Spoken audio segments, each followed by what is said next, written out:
திருவார்க்கும் செய்தர்மம் கைகூட்டும் செஞ்சற்பெருவார்க்கும் பீடும் பெருக்கும் உருவார்க்கும் ஆதலால் வானூரும் ஆணை முகத்தோனே ஆதலால் குப்பும் பிரதம் கை வேல்வேல் முருகா வெற்றிவேல் முருகனுக்கு கரஹரோகரா. அனைவருக்கும் இனிய நமஸ்காரங்கள். ஐப்பசி மாதத்தின் சிறப்பு பலன்கள் நம்ம பார்த்துட்ருக்கோம். இந்த ஐப்பசி மாதம் எப்படி இருக்குது, ஐப்பசி மாதம் 12 ராசிகளுக்கு உண்டான பலாபலன்கள் நம்ம பார்க்கறது முன்னாடி இந்த ஐப்பசி மாதம் இருக்கக்கூடிய விசேஷ நிகழ்வுகளை பற்றி நம்ம பார்க்க போகிறோம். ஃபஸ்ட்டு இந்த ஐப்பசி மாதம் எப்போ ஆரம்பிக்குது அப்படின்னு பார்த்தீங்கன்னா 18/10/2025 ஆரம்பிக்கக்கூடிய நாள் சனிக்கிழமை நாளில் ஆரம்பிக்கிறது. இது ஐப்பசி மாதம் முடியக்கூடிய இது பார்த்துட்டிங்க அப்படின்னு சொன்னால் அடுத்த மாதம், அதாவது நவம்பர் மாதம் 17ஆம் தேதி, அதாவது நவம்பர் மாதம் 16ஆம் தேதி 30 ஐப்பசி 30 வருது. 17ஆம் தேதி பார்த்துட்டிங்க அப்படின்னு சொன்னால் கார்த்திகை 1ஆம் தேதி ஆரம்பம். அப்போ 16ஆம் தேதியோடைய நமக்கு இந்த ஐப்பசி மாதம் பூர்த்தியாகுது. ஐப்பசி மாதத்தில் இருக்கக்கூடிய விசேஷ நிகழ்வுகள்லாம் பார்த்துட்டோன்னா 21ஆம் தேதி செவ்வாய்க்கிழமை அமாவாசை வந்துடுறது. அதே மாதிரி 29ஆம் தேதி திருவோண நட்சத்திரம் புதன்கிழமை நாளில் வந்துடுறது.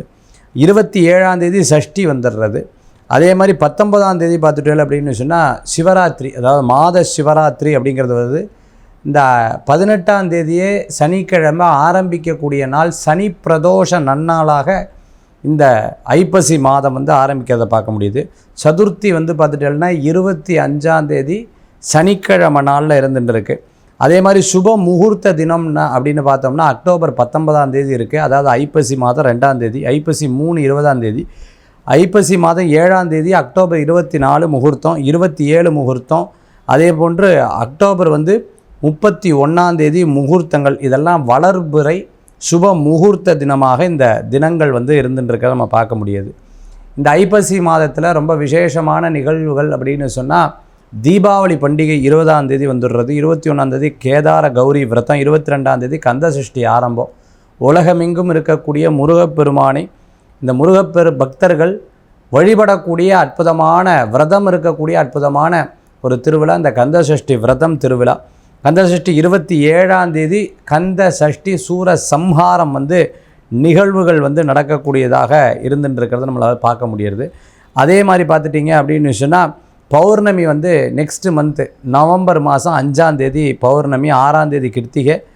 அதே போன்று பார்த்திங்கன்னா 1ஆம் தேதி 15ஆம் தேதி ஏகாதசி வந்துடுறது. 10ஆம் தேதி பார்த்திங்கன்னா சஷ்டி திதியும், சங்கடஹர சதுர்த்தி 8ஆம் தேதி சனிக்கிழமையும் வந்துடுறது. அதுக்கப்புறம் பிரதோஷம் 3ஆம் தேதி திங்கக்கிழமை இருக்குது. இப்படி விசேஷமான நாட்கள் அப்படின்னு சொன்னால் இருக்கக்கூடிய நாட்களில் நம்ம ஐப்பசி மாதமே ரொம்ப சிறப்பான மாதமாக இருக்குது. இப்போ 12 ராசிக்குண்டான பிரத்யேக பலாபலன்களை நம்ம பார்க்க போகிறோம். முதல் ராசி ஆன மேஷ ராசி நண்பர்களுக்கு எப்படி இருக்குது அப்படின்னு பார்த்திங்கன்னா இந்த மாதம் ரொம்ப சாதகமாக இருக்குது. உங்களுக்கு நிறையா விஷயங்கள் நல்லது நடக்கக்கூடிய வாய்ப்புகள் ஏற்படுத்தி கொடுக்கு. திருமண காரியங்கள் வெற்றியை கொடுக்கக்கூடியதாக இருக்குது. குடும்ப ஒற்றுமை, குடும்ப நன்மைகள்லாம் கூடி வரும். கணவன் மனைவிக்கிடையே இருந்த பிரச்சனைகள் கொஞ்சம் கொஞ்சமாக தீரும். அன்பு கூடி வரக்கூடிய அற்புதமான மாதம்.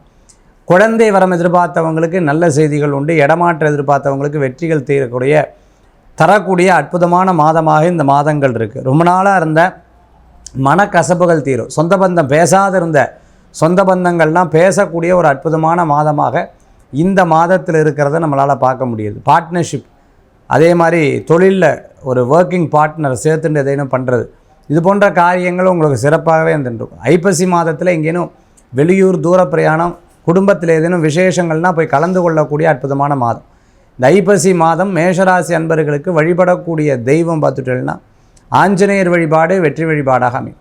மேஷம் முதல் மீனராசி வரைக்கும் இருக்கக்கூடிய பலாபலம் நம்ம பார்த்துட்டோம்.